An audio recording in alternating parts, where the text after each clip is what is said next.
We're here for your preview of Thursday Night Football. Let's jump into our first player.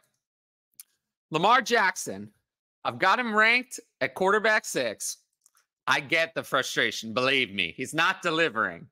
But he's still averaging 48 rushing yards a game, completing 70% of his passes. But the problem is he only has 2 total touchdowns in the last 3 games. But the Ravens have scored 31, 37, and 31 points in those 3 contests. That type of touchdown regression is not going to continue. You can run on the Bengals. I'm not afraid. I'm playing Lamar Jackson this week as quarterback 6. I just can't bench him. So he's a must start for me. In contrast, the Bengals quarterback, Joe Burrow. Ordinarily, he's a must start, but there are so many must start quarterbacks this week. It's a very strong fantasy week for quarterbacks. The Ravens are a brutal matchup. One quarterback all year has thrown over 250 yards. Burrow's more of a low-end quarterback 1 this week, especially with Thursday Night Football often being a little bit messy. No T. Higgins. I think quarterback 10 is a very fair ranking of Joe Burrow. Next, we'll jump into the running backs with Joe Mixon.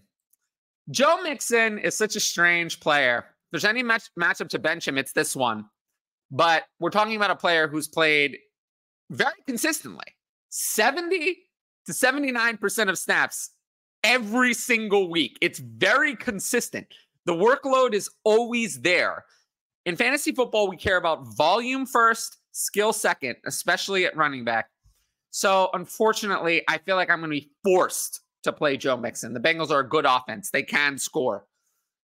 And all you need is 1 touchdown for him to become a good play, and he's had a constant volume. So, I'm playing Joe Mixon somewhat reluctantly at running back 13. Now, let's get into the Baltimore backfield. I think that's where a lot of people have questions about this game. They have questions about Gus Edwards versus Keaton Mitchell. We heard that John Harbaugh said he's going to get Keaton Mitchell more involved. And I believe him. I think Keaton Mitchell is going to get more involved at the expense of Justice Hill. Justice Hill saw almost no touches in the last game. And I have Justice Hill ranked out of any range that we care about. But for this week, I still have Gus Edwards, RB28, Keaton Mitchell, RB30. Edwards had more than double the snaps of Mitchell last week. And he did score.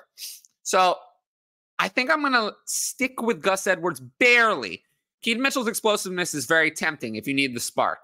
So 28 and 30, you can run on the Bengals. I'm fine with that. The main problem is that the Ravens don't throw the running back at all. And when they do, it's been Justice Hill. Halfbacks have totaled 32 receptions in 10 games, which is awful. It's less than Rashod White as a single player, to give you some context. So the floor is 0 with these guys. If they don't score, they're not going to be good. But I'll lean toward Gus Edwards. I think I'm a little lower on Gus Edwards, a little higher on Keaton Mitchell than the expert consensus ranking. But both of them are not players I feel like I need to start. Moving into a player I will always be starting, Ja'Marr Chase, wide receiver 6 this week. The matchup sucks. He has that little back injury. I think he's pretty close to 100%. He looked fine last week. So must start wide receiver 1. Not much to say with Ja'Marr Chase. So you play him every week. But we do have 2 kind of up in the air starts at wide receiver this week, starting with Zay Flowers. Flowers has like no ceiling. He doesn't have more than 78 yards in any game, and that was in week 1. He's had 1 touchdown all season, and he only has 2 games with more than 6 catches, and they were in weeks 1 and 3, so a long time ago. You can play Zay Flowers. He will do something. He's constantly on the field. He's the Ravens' target leader for the season, but there's little to no upside with Zay Flowers. So I have him wide receiver 33, kind of in that low-end wide receiver 3 range. Similarly, Tyler Boyd. Last week, he had 117 yards and 8 receptions, but that was with Ja'Marr Chase hurting. Chase only had 6 targets. I don't expect that to be the same thing this week. I think it's going to go more back toward Chase. I don't think the offense is going to be as effective against the Ravens as it was against the Texans. So while I like Tyler Boyd. He played 92% of snaps. He was the clear wide receiver 2, not Trenton Irwin. Tyler Boyd was the wide receiver 2 on the Bengals. It still only merits a wide receiver 35 ranking. I'm not saying you have to play him. If you have a great team, you might have better options. But on most teams where you're starting 3 wide receivers, he's still a play for me. Now, there's a bunch of kind of meh wide receivers in this game. Speaking of Trenton Irwin, he did score last week, but he only had 4 targets. Like I said, I expect the volume to go more back toward Jamar Chase this week. And the matchup sucks. So while I have Irwin, wide receiver 55, he's totally not someone I really want to play.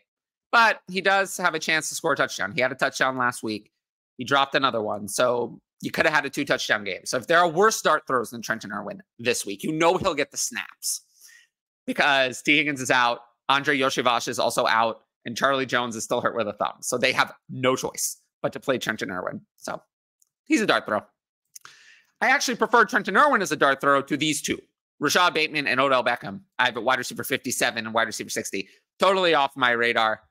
Bateman actually went to wide receiver 2 last week with a 74% snap share. But right as that happened, Odell Beckham scored a touchdown. So Bateman was in more, but Odell produced more. Can't play either of these 2. They're not high on my list of dart throws, unfortunately, because they're just splitting so much production. However, I do like Mark Andrews. He's tight end 4 for me this week, but I'm a little concerned. He's duplicating last year's numbers very similarly, 4.8 receptions, 57.9 yards a game. He's actually doing better on touchdowns, 6 touchdowns compared to 5 last year. The difference is that there are other tight ends that are producing other than Travis Kelce. TJ Hawkinson has been great. Sam Laporta has been great. Dalton Kincaid is coming on. So I have Andrews tight end 4. You're playing him, but, just make sure you're expecting the reality and not the Andrews of 2 years ago. But I love him. He's a must play this week, like he is every week. The Bengals tight ends, don't bother. They're all completely untrustworthy and unplayable. Drew Sample, Irv Smith, and Tanner Hudson had one thing in common last week. They all played a snap share between 31 and 36%. They're rotating constantly. Tanner Hudson produced last week. Irv Smith was the week before that. You can't trust any of them. Mitchell Wilcox also gets snaps. So a 4th tight end sees time. The Bengals constantly play 11 personnel at one of the highest rates in the league. There's just no need to start a Bengals tight end. Lastly, the DSTs. The Ravens DST, I have a DST 8. They're a great DST. We saw them. They delivered a touchdown last week against the Browns. But the Bengals are a tough matchup. They score a lot. There are a lot of great DSTs to play this week because there's so many backup quarterbacks in. So while I like the Ravens, they're not one of my favorites. And then to head into the Bengals are on the road. I have essentially no interest in playing the Bengals DST at all. The Ravens don't turn over the ball a lot. The Bengals DST is completely off my radar. I appreciate everyone for watching this video about my start sits on the Thursday night between Bengals and Ravens. If you like it, make sure to like, comment, and subscribe. Check out the channel for all of the future content. And of course, my live show every Tuesday, 7:30 p.m. Eastern. Tune in, ask questions, and join us there. But until next time, I thank you all for watching, and I will see you all later. Peace out.